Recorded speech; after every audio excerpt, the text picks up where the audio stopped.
You do realize if we just took every gun that currently exists and melted it. You ever hear something so stupid it makes your soul blink?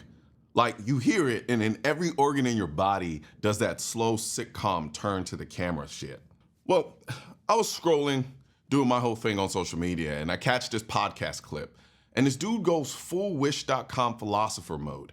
And he says this. Like, I feel childish when I think about guns because I go, you do realize if we just took every gun that currently exists and melted it, and then we never made any more, no one would ever get shot to death again. And I feel that, but that's so childish, and I know I can hear the right-wing response to that, where they're like, well, that's impossible. And I'm like, but the thing is, it's so deeply possible. It's so possible. It's so deeply possible. This man said that like he just discovered the cure for violence in a dream and wrote it down in a journal titled My Truth. Then the girl next to him leans in with the crystal healing energy like, it's so possible. Deeply? Girl. The only thing deep is the hole you have to dig to bury the billion guns that are on this planet. We've got 400 million guns in the US alone. Americans don't turn in library books on time. You think they're turning in rifles? And bruh, you couldn't get every American to melt a stick of butter. And somehow the plan is step 1, everyone on Earth cooperates. Step 2, we melt everything. And then step 3, world peace? That's not a plan. That is a Disney movie where the forest animals sing backup vocals. Cain killed Abel with a rock. First murder in human history. Dude said, say less, and went geological. Timothy McVeigh killed 168 people with a bomb he built using stuff you can buy at Home Depot between the mulch and the patio furniture. People have stabbed crowds, burned buildings, poisoned cults, driven trucks into families. But he's like, bro, we melt the guns and evil's gonna be like, hey yo, we're done. This is what happens when people think violence is a technology and not a behavior. And hold up, because all this melt the guns and the world becomes a yoga retreat talk reminds me exactly why I made the FAFO line in the first place. FAFO is not about walking around acting like John Wick's unpaid intern. It's not about puffing your chest out. It's not intimidation. FAFO is simply good people saying, look, I'm not the one. Criminals operate from a position of strength. So we operate from a position of, try me if you want, but I promise you're gonna regret the cardio. FAFO basically means if you run up on innocent people, you're gonna meet Jesus ahead of schedule. And since we're already here preaching the gospel of common sense, right now the whole FAFO lineup, every shirt, hoodie, hat, coffee cup, you name it, plus my favorite in-ear Bluetooth hearing protection, the AKT1 Blackout, is 20% off for Black Friday when you use the code FAFO at checkout. Pretty much everything is on sale, and the only thing not discounted is my patience for bad arguments. So hit the link in the description section or tap the little product bubble floating somewhere on your screen, and it'll take you straight to the website to take advantage of the Black Friday sale. So go on, do that right now, and then come back and finish watching this video. Now, here's the thing nobody in that room considered for even 3 seconds.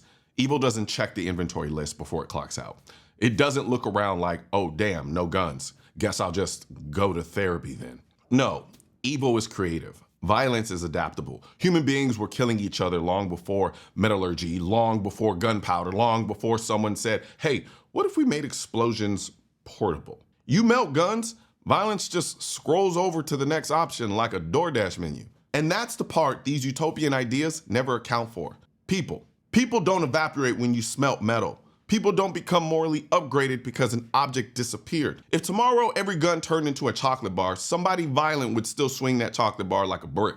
Somebody else would sharpen it. Somebody else would poison it. Somebody else would beat someone with the wrapper, or at least try to. Because the problem has never been the steel. It has always been the hands holding it. And even if we play along with their fantasy, let's pretend every gun evaporated like Snapchat messages. You still have knives, machetes, fire, chemicals, trucks, pressure cookers, fertilizer, gasoline, human strength, human hatred, a human intention. You know what the deadliest school attack in American history was? 1927 Bath School disaster. Dynamite and gasoline killed 44 kids and adults, not a single gun. Nice, France, 86 killed with a truck. Rwanda, up to 800,000 killed with machetes. Daegu subway attack, 192 killed with paint thinner. If your solution falls apart the moment someone picks up a stick, it wasn't a solution. It was honestly just vibes. And again, vibes don't stop violence. They just make you feel better while violence adapts. The only thing that's ever stopped violence consistently, measurably, historically, is good people who are capable, willing, and equipped to stop it. And that is the part people with deeply possible fantasies never say out loud. They want a world where everyone else behaves perfectly so that they don't have to be responsible for their own safety. But the world doesn't run on collective perfection. It runs on individual preparedness. And that's what the Second Amendment is. It's not about loving guns. It's about acknowledging people. Not the Disney version, not the Instagram aesthetic version, the real version. The version that has existed since a rock ended a life in a field. You don't melt your way out of human nature. You prepare for it. You protect against it. You stay ready for it. Because violence doesn't disappear when guns do. Only the ability to stop it does. One thing's for certain and two things are for sure. Politicians and tech giants don't want gun content to be recommended to you. And we're all fighting this culture war together. Now you can help do your part by liking, commenting, subscribing to the channel, but most importantly, sharing this video with at least one person. Together we can stop the suppression of our 2A rights. And don't forget to click the link in the description section of this video for the products that I mentioned in this video.